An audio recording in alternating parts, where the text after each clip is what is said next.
네, 주가 조작 및 통일교 금품 수수 등 혐의로 재판에 넘겨진 김건희 여사에 대해서 징역 1년 8월에 1심 선고가 나왔습니다. 자, 임찬종 기자. 네. 이 특검이 구형한 형량이 징역 15년이었는데 상당히 가벼운 선고가 나왔군요. 네, 일단 특검이 세 가지 혐의, 일단 특검 15년을 구형할 때 이제 도이치모터스, 그러니까 자본시장법 위반하고 그다음에 통일교 금품 수수, 그러니까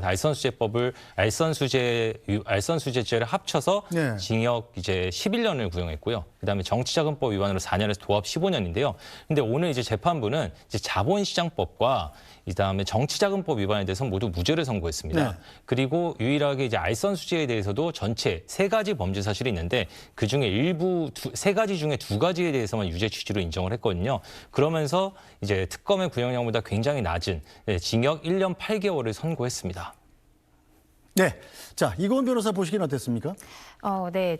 선고 내용을 들으면서 사실 제 예상과는 달리 상당 부분이 무죄가 나왔다라는 점에서 좀 충격적이다라는 생각이 듭니다. 일단 특검의 기소에 대해서 우리가 다시 한 번 더 지적을 하지 않을 수가 없습니다.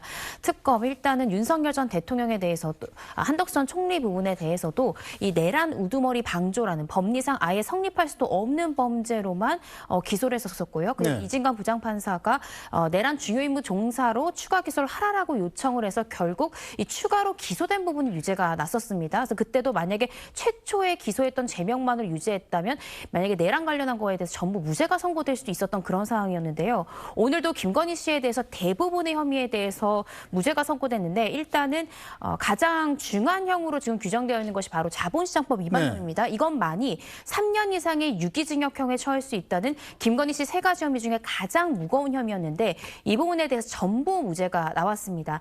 만약에 특검에서 자본시장법 위반 관련해서 방조 혐의로 주의적이든지 예비적으로 함께 기소했다면 오늘 재판부에서는 공동정범으로는 볼 수 없다라고 했습니다. 그렇지만 방조범이 성립할 부분에 대해서는 변론으로 하더라도라는 표현을 썼다는 거죠.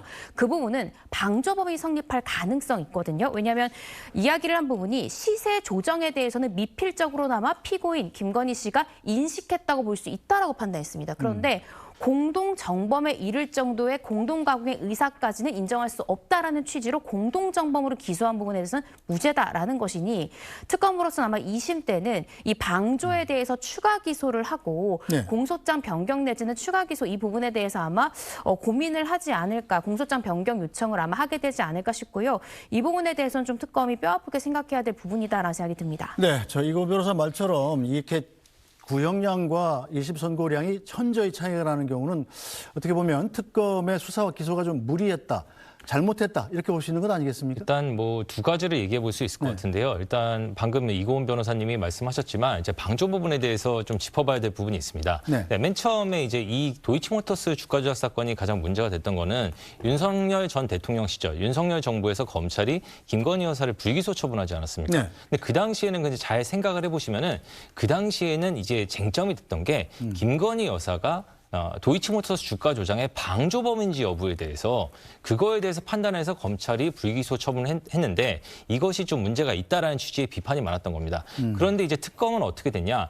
이때 정권이 바뀐 다음에 또는 정권이 바뀌는 게 임박하기 직전에 임박한 상황에서 검찰이 추가 수사를 해서 추가 증거를 발견했고 그 다음에 특검까지 추가 수사를 해서 특검 입장에서는 추가 증거를 봤을 때 이제 단순 방조범이 아니라 이제 공동의 가공의사라고 이제 아까 이고은 변호사님이 이제 그 공동 정범이 인정되기 위한 요건을 법률적 요건을 말씀하셨는데 시청자분들 이해하기 쉽게 말씀드리자면 한마디로 공동 정범이라는 거는 공동 주범이라는 뜻입니다. 그러니까 주범이 둘이라는 뜻이거든요. 같이 했다? 같이 했다는 거죠. 그리고 방조범이라는 거는 말 그대로 방조한 정도의 공범이라는 겁니다.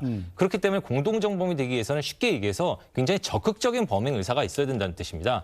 근데 재판부가 그런데 특검에서는 이제 윤석열 정부 때 검찰 이후에서 우리가 수사를 해봤더니 공동의 주범, 그러니까 공동 정범으로 인정될 정도의 증거까지 우리가 밝혔다라고 보고 방조범을 아예 논하지도 않고 공동 정범으로 기소를 한 겁니다. 그다음에 이제 예비적 공소 사실이라고 이고은 변호사님이 말씀하셨는데 보통 이런 경우에 가장 우리는 공동 정범으로 생각을 하지만 그러니까 공동의 주범으로 생각하지만 만약에 재판부가 보기에 그게 좀 모자란다고 생각한다면 예비적으로 방조범인지 여부에 대해서 판단을 해 주십시오. 이렇게 공소장을 구성할 수 있는데 그것도 안 한 겁니다. 그러니까 공동 정범만 밀어붙인 거죠. 근데 재판부가 보기에는 범죄, 그러니까 주가 조작이 일어나고 있다는 사실에 대해서 미필적으로만 고의가 있었다, 인식하고 있었다만 정황이 인정되지만 이게 공동의 주범으로 권오수 전 도이치모터스 회장과 공동의 주범으로 볼 만큼의 적극적인 의사는 인정되지 않기 때문에 공동 정범으로 볼 수 없어서 이제 공소시효가 남아 있는 부분에 대해서도 무죄로 판단할 수밖에 없다라고 했는데 이 뒤에 근데 이 부분이 또 논란이 될 수가 있는데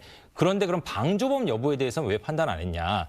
거기에 대해서는 재판부가 오늘 선고를 하면서 이 법정에서 특검이 주장을 하지 않았기 때문에 방조범인지 여부에 대해서는 양쪽의 공방이 오가지 않았다. 그렇기 네. 때문에 방조범이 성립하는지 여부에 대해서는 판단하지 않겠다라는 표현을 했습니다. 네. 이 부분도 논란이 될 수가 있는 게 공동 정범으로만 검찰이 기소를 했다 하더라도 네. 판례상 그 방조범으로 재판부가 직권을 인정할 수도 있습니다. 네. 근데 이거는 피고인에게 불이익이 되지 않는 범위 내에서만 그렇게 직권을 인정할 수가 있거든요. 그런데 네. 오늘 재판부의 이제 판결문 더 자세히 봐야겠지만 선고 워딩으로 봤을 때 선고할 때 말로 봤을 때는 그러니까 이건 이렇게 공방이 오가지 않았기 때문에 네. 방조범에 대해서는 여기에 대해서 직권으로 방조범으로 판단하는 거는 피고인한테 불리한 식으로 변경 판단하는 것이다. 그렇죠. 그래서 안 한 것이다라는 취지로 판단한 걸로 보입니다. 그랬을 때 일단 특검이 왜 방조범으로 예비적으로라도 기소하지 않았냐. 이 부분에 대한 논란이 진행될 수가 있고 네. 두 번째로는 그렇다 하더라도 재판부가 왜 직권으로 변경 판단하지 않았냐 또는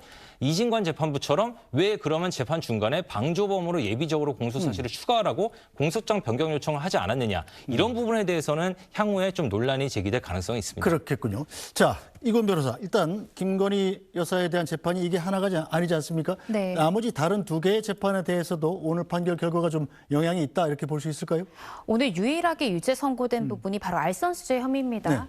통일교회 이제 현안을 해결해주기 위한 청탁을 받고 금품을 수수했다 이 부분인데 김건희 씨에 대해서 남은 이 두 개의 재판 중에 매간 매직 의혹 사건이 유사한 흐름을 보이고 있죠. 따라서 오늘 이 알선수재에 대해서는 3가지 범죄 사실 중에 2가지가 유죄로 판단된 만큼 매간 매직 의혹 사건에 대해서는 유죄 판단이 나올 가능성이 조금 더 높아졌다라는 생각이 듭니다. 자, 일단 오늘 곧 이어서 권성동 의원과 윤영호 전 세계본부장에 대한 재판이 선고가 이어지지 않습니까? 네. 어떻게 예상하시나요?